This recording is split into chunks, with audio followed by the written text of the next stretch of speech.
राज्य शिक्षा शोध एवं प्रशिक्षण परिषद बिहार पटना में आपका स्वागत है। पिछले कक्षा में हम लोग स्टूडेंट देखे थे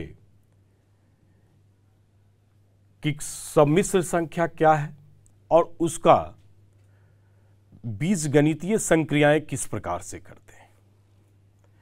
संक्रिया में हम देखे थे कि दो कॉम्प्लेक्स नंबर का जोड़, घटाव, गुना और भाग किस प्रकार से करते हैं, उदाहरण के साथ देखे थे।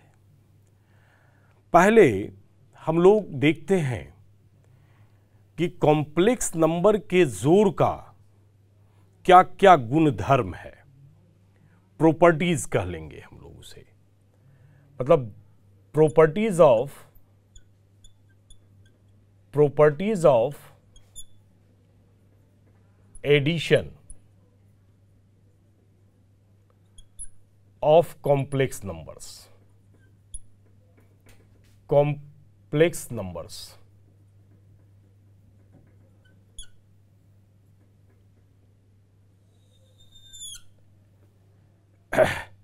मतलब कि सम्मिश्र संख्याओं के जोड़ का गुणधर्म की बात कर रहे हैं। सम्मिश्र संख्याओं के योग का या जोड़ का गुणधर्म की बात कर रहे हैं। क्या क्या गुणधर्म है इसमें? तो सबसे पहला गुणधर्म है जिसको हम लोग क्लोजर लॉ कहते हैं।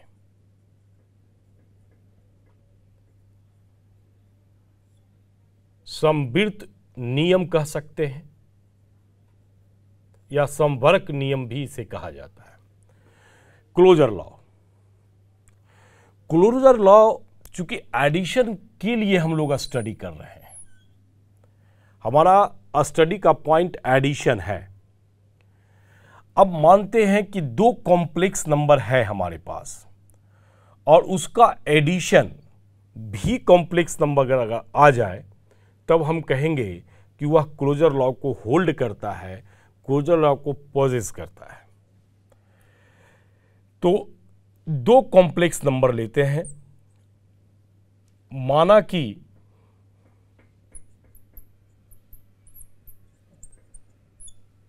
Z1 plus Z1 equal to X1 plus I/Y1, और ये कंडीशन सभी में अप्लाइड होता है कि X1 और Y1 जो है रियल नंबर से बिलोंग करेंगे, साथ में I equal to minus square root of -1 होंगे, तथा Z2 equal to X2 plus I/2, यहाँ भी है X2 और Y2 रियल नंबर से बिलोंग करेंगे, तथा I जो है रूट अंडर -1 है। दो सम्मिश्र संख्या है। अब इसकी एडिशन की बात कर रहे हैं हम लोग, तो क्या इसका एडिशन क्या होगा? Z1 प्लस Z2 पिछले क्लास में हम लोग देखे थे, लेक्चर्स में देखे थे, कॉम्प्लेक्स नंबर का एडिशन। तो जब इसका एडिशन हम करेंगे तो फाइनली रिजल्ट मिल के आ जाता है। ब्रैकेट ओपन करेंगे, X2 plus I/2, real part को एक साथ ऐड करेंगे, X1 plus X2, iota common ले लेते हैं, यहाँ Y1 प्लस Y2, या कह लें कि इमेजिनरी पार्ट को एक साथ ऐड करेंगे और रियल पार्ट को एक साथ ऐड करेंगे। तो हम देखते क्या है कि फाइनली जो मेरा रिजल्ट आया, ऐड करने के बाद जो रिजल्ट आ रहा है वह रिजल्ट भी एक कॉम्प्लेक्स नंबर ही है, क्योंकि X1 प्लस X2 भी रियल नंबर से बिलोंग कर रहा है और Y1 प्लस Y2 भी रियल नंबर से बिलोंग कर रहा है, और इसे आप कहेंगे कि आयोटा जो है वो फिर स्क्वायर रूट ऑफ -1 है। इसका अर्थ है कि ये कॉम्प्लेक्स नंबर के ही फॉर्मेट पर है, क्योंकि कॉम्प्लेक्स नंबर का जो फॉर्म था कॉम्प्लेक्स नंबर का Z equal to x plus iota into y, where x, y belongs to real number and iota is equal to square root of -1। तो finally जब दो कॉम्प्लेक्स नंबर को add किए तो हमारा रिजल्ट क्या हुआ कि इसका रिजल्ट भी कॉम्प्लेक्स नंबर के ही फॉर्म में है। इसका अर्थ है कि यह खुद एक कॉम्प्लेक्स नंबर है, यह खुद एक कॉम्प्लेक्स नंबर है, इसलिए कहेंगे कि एडिशन जो होगा, कॉम्प्लेक्स नंबर का एडिशन जो होगा वो क्लोजर लॉ को होल्ड करेगा। तो ये पहला रूल है। सेकेंड में आते हैं।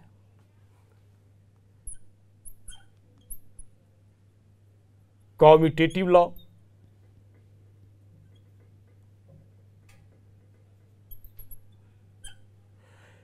क्रम विनिमय नियम कहेंगे इसे। क्या है क्रम विनिमय नियम? Z1 plus Z2 equal to Z2 plus Z1। तो कॉम्प्लेक्स नंबर क्रम विनिमय नियम का पालन करता है। आप इसके भी प्रमाण के रूप में देख सकते हैं। दो कॉम्प्लेक्स नंबर लेट कर लेते हैं। Z1 equal to x1 plus iota by 1 और Z2 equal to x2 plus iota by 2। दो सम्मिश्र संख्या है।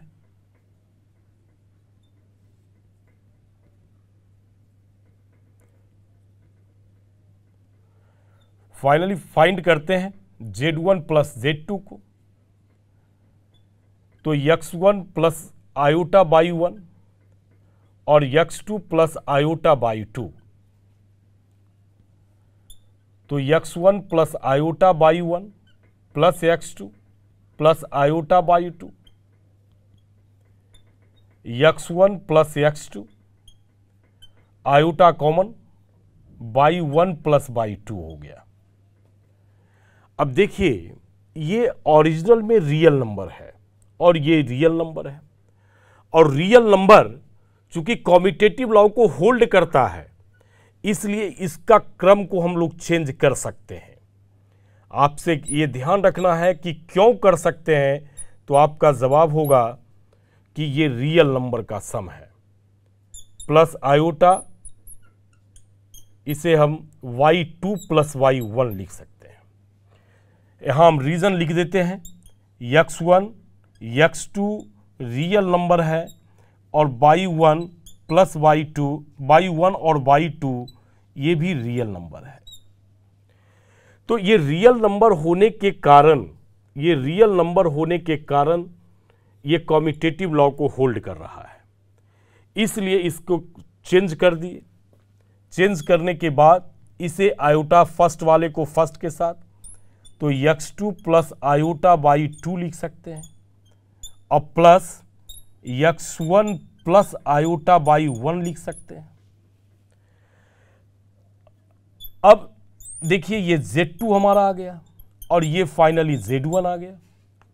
तो फाइनली रिजल्ट क्या फाइंड हुआ कि Z1 plus Z2 equal to ये Z2 प्लस Z1 आ गया। इसका अर्थ है कि ये कॉम्यूटेटिव लॉ को ओबे करता है। यहां आप लिख सकते हैं, माना कि डाल सकते हैं, माना कि Z1 और Z2 इतना इतना है। तो कहने का अर्थ है कि Z1 plus Z2 equal to Z2 plus Z1 आ गया। इसका अर्थ है कि कॉम्प्लेक्स नंबर कॉम्यूटेटिव लॉ को ओबे करता है। तीसरे नंबर प्रॉपर्टीज की बात करते हैं। Associative law. एसोसिएटिव लॉ, इसे हम लोग साहचर्य नियम के नाम से जानते हैं। साहचर्य नियम। अब एसोसिएटिव लॉ है क्या?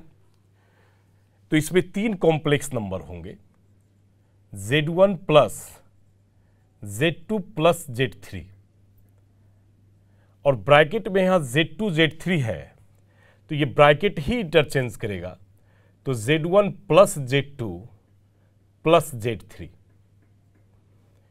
ये लॉ एसोसिएटिव लॉ है और इस लॉ को भी कॉम्प्लेक्स नंबर फॉलो करेगा, ओबे करेगा, या कह लें होल्ड करेगा, जो भी कहना हो। हम इसके प्रूफ की बात करते हैं। 3 कॉम्प्लेक्स नंबर मानते हैं। माना कि first complex number Z1 x1 plus I by 1, second x2 plus I by 2 और third x3 plus I by 3। और सब में ये कंडीशन होता है, चूंकि कॉम्प्लेक्स नंबर के डिफिनेशन से हम लोग जानते हैं कि x1 बाई 1 रियल नंबर से बिलोंग कर रहा है, यहाँ x2 और y2 रियल नंबर से बिलोंग कर रहा है, और यहाँ इसमें थर्ड वाले में x3 और y3 रियल नंबर से बिलोंग कर रहा है, और i जो है, आयोटा जो है, वो स्क्वायर रूट ऑफ -1 है। ये 3 कॉम्प्लेक्स नंबर हम मान लेते हैं। अब फॉर्मेट पर जिस प्रकार से LHS है, LHS साइड से चलते हैं, बामा पक्ष से चलते हैं। चलिए लिख लेते हैं LHS Z1 प्लस ब्रैकेट है Z2 प्लस Z3। वैल्यूज को रखेंगे। Z1 हमारे पास में है x1 प्लस आयोटा बाई 1, और Z2 हमारे पास में हो गया x2 प्लस आयोटा बाई 2, और Z3 है x3 प्लस आयोटा बाई 3। ये प्लस है बीच में। ये कॉम्प्लेक्स नंबर जो हम लेट किए थे, सभी का वैल्यूज जो है हम रख दिए हैं। तो x1 plus iota by 1 plus,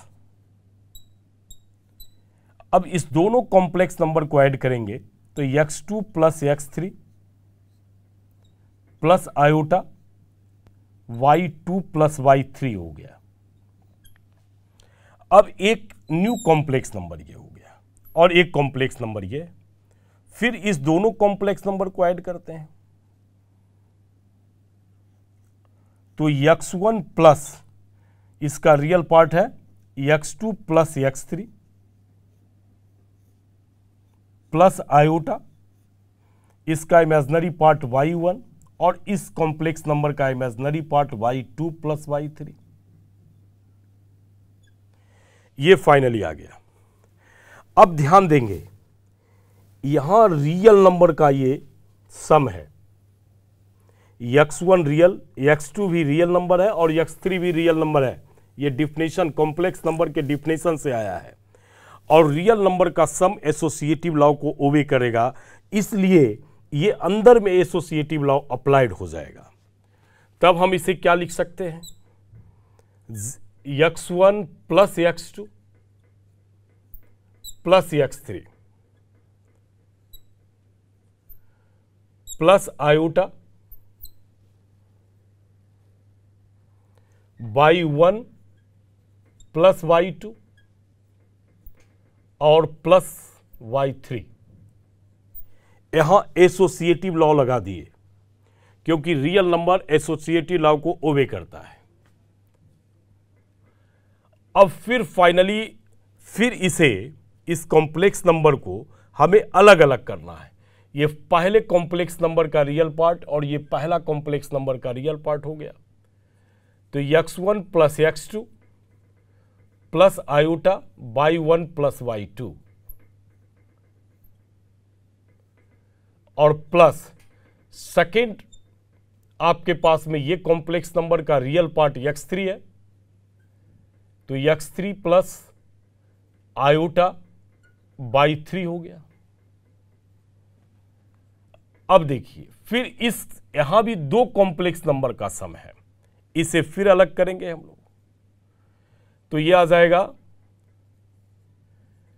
x1 plus iota by 1 plus x2 plus iota by 2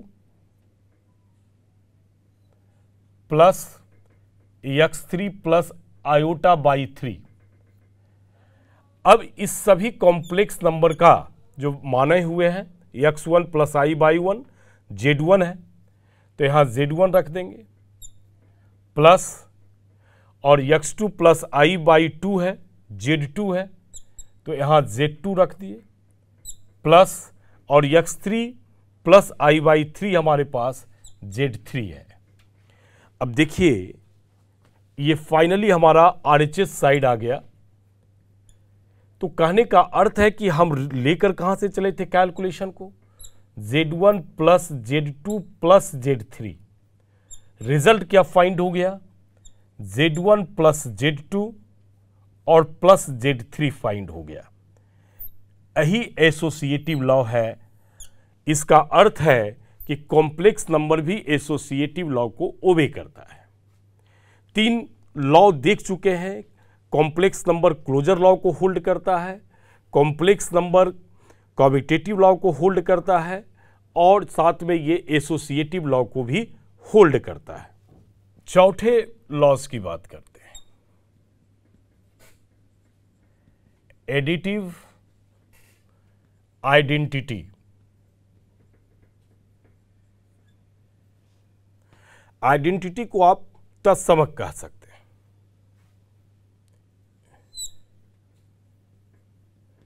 use तत्समक कह सकते हैं। तो आइडेंटिटी क्या है कि कॉम्प्लेक्स नंबर में एक ऐसे कॉम्प्लेक्स नंबर को ऐड करें जिससे कि कॉम्प्लेक्स नंबर की वैल्यूज चेंज नहीं हो। तो हमारे पास में एक कॉम्प्लेक्स नंबर 0 है, या 0 प्लस z कर लें, फाइनली z आ जाएगा। तो इस शून्य को हम लोग कॉम्प्लेक्स नंबर का आइडेंटिटी कहते हैं। देखते हैं कैसे चेंज नहीं करता है। माना कि z equal to x plus i y, x y belongs to real number, और साथ में आईटा जो है स्क्वायर रूट ऑफ -1 है, और 0 जो लिखा हुआ है ये कॉम्प्लेक्स नंबर का फॉर्मेट है, 0 कॉम्प्लेक्स नंबर है। तो z प्लस 0 का मतलब है कि x plus iota into y और प्लस, और 0 का अर्थ है 0 इंटू आयोटा इंटू 0। फाइनली क्या होगा, रियल पार्ट को एक साथ ऐड करेंगे तो x प्लस 0 हो जाएगा, और इमेजिनरी पार्ट को एक साथ ऐड करेंगे तो y प्लस 0 हो जाएगा। अब ये चूंकि रियल नंबर है और 0 है, तो रियल नंबर के साथ 0 जोड़ेंगे तो जो फाइनल रियल नंबर है वही होगा। तो x और प्लस आयोटा इंटू वाई हो गया। इसका अर्थ है कि 0 z आ गया हमारे पास। इसलिए इस 0 को हम लोग कॉम्प्लेक्स नंबर का एडिटिव आइडेंटिटी कहते हैं। 0 plus iota into 0 is called additive identity, identity of complex number z equal to x plus iota into y. पांचवा प्रॉपर्टीज है एडिटिव इनवर्स। पांचवा प्रॉपर्टीज है इनवर्स, प्रतिलोम कह लेंगे। प्रतिलोम, अब ये प्रतिलोम क्या है कि एक ऐसे कॉम्प्लेक्स, हमारे पास एक गिवन कॉम्प्लेक्स नंबर है और उसमें एक ऐसे कॉम्प्लेक्स नंबर सेलेक्ट करेंगे जिसका एडिशन करने के बाद हमें इस कॉम्प्लेक्स नंबर का आइडेंटिटी अर्थात 0 प्राप्त हो जाए, 0 प्राप्त हो। तो z हमारे पास अगर एक कॉम्प्लेक्स नंबर है तो उसमें अगर हम इसका निगेटिव कॉम्प्लेक्स नंबर अगर ऐड कर दें माइनस जेड को, या माइनस जेड प्लस जेड कर दें, तो कहने का अर्थ है कि ये जीरो हो जाएगा। और जीरो क्या है? जीरो हमारे पास में एडिटिव आइडेंटिटी है, एडिटिव आइडेंटिटी है। तो अगर रिजल्ट एडिटिव आइडेंटिटी आ जाए तो वही उसका प्रतिलोम कहलाएगा, एडिटिव इनवर्स कहलाएगा। जैसे अगर इसमें हम कहें कि माना कि z equal to x plus i y, एक कॉम्प्लेक्स नंबर है, x y belongs to real number है, साथ में आयोटा इजकल टू -1 का स्क्वायर रूट है। तो z प्लस माइनस जेड करने का अर्थ है कि x plus iota into y में आप माइनस जेड करेंगे तो माइनस से multiply, minus x minus iota into y हो गया। तो रियल पार्ट को एक साथ ऐड करेंगे, x minus x iota y minus y, finally हो गया जीरो, और ये भी जीरो, फाइनली जीरो आ गया। इसका अर्थ है कि माइनस जेड जो है वो जेड का एडिटिव इनवर्स है, या ऐसे कह लें कि minus x minus iota into y is called additive inverse of x plus i y. X plus i y का एडिटिव इनवर्स जो है minus x minus i y हो जाएगा। फॉर एग्जाम्पल आप देख सकते हैं, अगर हमारे पास z equal to 2 minus 3i है, हम इसके प्रतिलोम की बात करें, माने एडिटिव इनवर्स की बात करें, किसका एडिटिव इनवर्स फाइंड करो, तो आप इसमें निगेटिव कर देंगे, तो आप बोलेंगे कि इसका एडिटिव इनवर्स जो होगा, एडिटिव इनवर्स जो है वो माइनस जेड होगा। माइनस जेड का मतलब कि माइनस से मल्टीप्लाई करेंगे तो ये -2 हो जाएगा, और minus minus 3 minus minus plus 3 iota हो जाएगा। ये हमारे पास इस कॉम्प्लेक्स नंबर का एडिटिव इनवर्स फाइंड हो गया, इसका यूज प्रतिलोम ज्ञात हो गया। तो कहने का अर्थ है कि ये 5 नियम जो जोड़ का है, ये कॉम्प्लेक्स नंबर पांचों लॉज को होल्ड कर रहा है, या जोड़ के सभी नियमों का पालन करता है।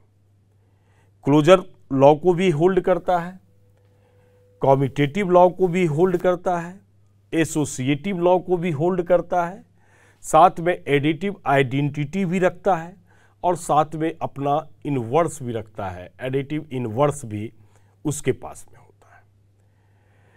तो ये प्रॉपर्टीज ऑफ एडिशन हो गया। इक्वलिटी ऑफ कॉम्प्लेक्स नंबर एक टॉपिक है, छोटा सा है लेकिन बहुत ही इंपॉर्टेंट है, क्योंकि इसके बिना क्वेश्चन नहीं बनाया जा सकता है। इसके पढ़ने के बाद जो नेक्स्ट लेक्चर्स होगा उसमें हम लोग प्रॉपर्टीज़ के बारे में पढ़ेंगे कि मल्टीप्लिकेशन ऑफ कॉम्प्लेक्स नंबर की क्या प्रॉपर्टीज़ है। तो इक्वलिटीज ऑफ कॉम्प्लेक्स नंबर के बारे में थोड़ा स्टडी कर लेते हैं।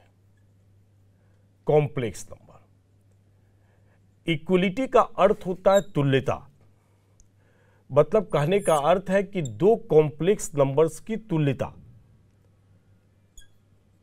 या उसे कह ले सम्मिश्र संख्याओं की तुल्यता, संख्याओं की तुल्यता। अब इसके डिफिनेशन की बात करते हैं। दो सम्मिश्र संख्या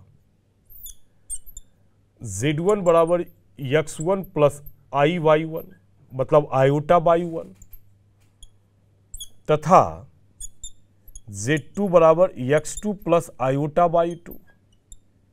यहाँ x1, y1, x2 और y2 ये सभी रियल नंबर से बिलोंग करते हैं और आयोटा स्क्वायर रूट ऑफ -1 है। बराबर होंगे यदि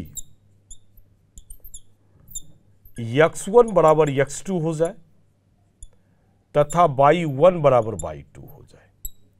मतलब फर्स्ट कॉम्प्लेक्स नंबर का रियल पार्ट और सेकेंड कॉम्प्लेक्स नंबर का रियल पार्ट आपस में इक्वल हो जाए और फर्स्ट कॉम्प्लेक्स नंबर का इमेजिनरी पार्ट और सेकेंड कॉम्प्लेक्स नंबर का इमेजिनरी पार्ट बराबर हो जाए।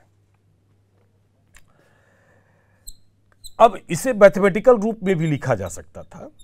Z1 बराबर Z2, तो Z1 की वैल्यूज है माने कॉम्प्लेक्स नंबर है x1 प्लस आयोटा बाई 1 और Z2 है x2 प्लस आयोटा बाई 2। तो ये ही दोनों कॉम्प्लेक्स नंबर इक्वल होंगे। ये कब इक्वल होंगे? जब इसका रियल पार्ट और सेकेंड वाले का रियल पार्ट इक्वल होंगे, माने x1 बराबर x2 हो जाए तथा इमेजिनरी पार्ट दोनों का काल्पनिक भाग भी इक्वल हो, माने y1 बराबर y2 हो जाए। या इस बात को और भी राइटरों ने इस प्रकार से भी लिखा है, Z1 बराबर Z2, real part of Z1 बराबर रियल पार्ट ऑफ Z2 तथा इमेजिनरी पार्ट ऑफ Z1 बराबर इमेजिनरी पार्ट ऑफ Z2। तो आप इस स्टेटमेंट को इस प्रकार से भी लिख सकते हैं। दोनों सेम बातें हैं। अब इस पर एक प्रश्न देखते हैं कि इसका यूज हम लोग मैथमेटिक्स में कैसे करते हैं। तो एक उदाहरण देखते हैं।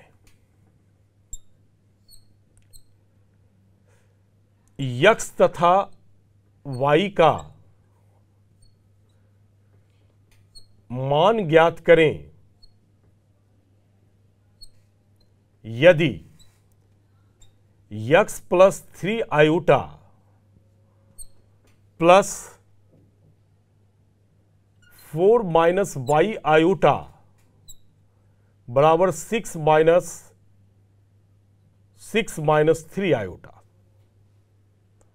ये दिया हुआ है, एक स्टेटमेंट दिया हुआ है कॉम्प्लेक्स नंबर का और इस स्टेटमेंट से x y का वैल्यूज फाइंड करना है। यहां क्या है कि ये कॉम्प्लेक्स नंबर है, दो कॉम्प्लेक्स नंबर है और इसके बीच में एक अलजेब्रिक ऑपरेटर है, वो प्लस है। मतलब यहां हमें बीजगणितीय संक्रिया करनी पड़ेगी और वो संक्रियाएं जोड़ का है। और ये दिया हुआ है कि ये कॉम्प्लेक्स नंबर और फाइनली ये कॉम्प्लेक्स नंबर आपस में इक्वल है, इसलिए इक्वलिटी का कंडीशन होल्ड कर रहा है। तो इसी थ्योरीज का प्रयोग करके हम लोग x और y की वैल्यूज को फाइंड करेंगे। सबसे पहले स्टेटमेंट लेते हैं, x plus 3i plus 4 minus yi बराबर 6 माइनस 3 आयोटा।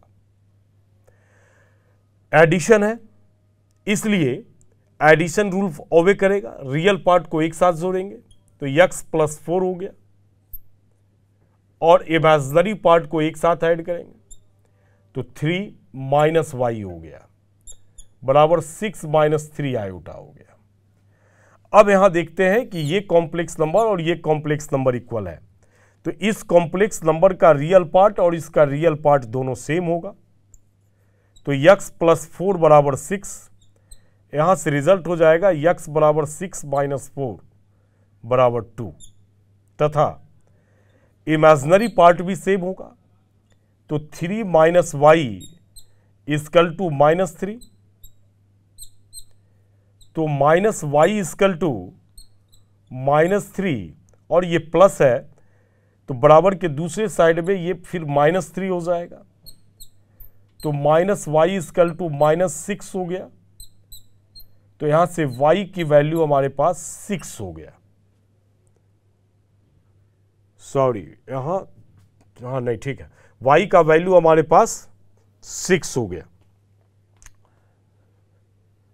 तो फाइनली रिजल्ट जो हमारे पास में आया वो x बराबर 6 हो गया और y इजकल टू हमारे पास में 6 हो गया, x इजकल टू 2। तो फाइनली हमारा रिजल्ट आ जाता है x इजकल टू 2 और y इजकल टू 6। तो इस प्रकार से स्टूडेंट हम लोग जो इक्वलिटी ऑफ कॉम्प्लेक्स नंबर है उसका प्रयोग करके हम क्वेश्चन को सॉल्व करेंगे। आपको ये ध्यान रखना है कि ये जो ऑपरेटर हमने लगाया प्लस का, इस ऑपरेटर की जगह पर आपका सब्सट्रैक्शन का भी ऑपरेटर हो सकता था, यहाँ मल्टीप्लिकेशन का भी ऑपरेटर हो सकता था, यहाँ डिवीजन का भी ऑपरेटर हो सकता था। तो किसी भी प्रकार से ऑपरेटर से कनेक्ट करने के लिए देगा, क्योंकि वहाँ आपके पास में इक्वलिटी के जांच के साथ में ये जानने का कोशिश किया जाएगा क्या कि आप इसके संक्रिया को, जो आपका एल्जेब्रिक ऑपरेशन है कॉम्प्लेक्स नंबर का, वो एल्जेब्रिक ऑपरेशन को जानते हैं कि नहीं। तो इसके साथ जो है आज का लेक्चर्स आपका समाप्त होता है। धन्यवाद।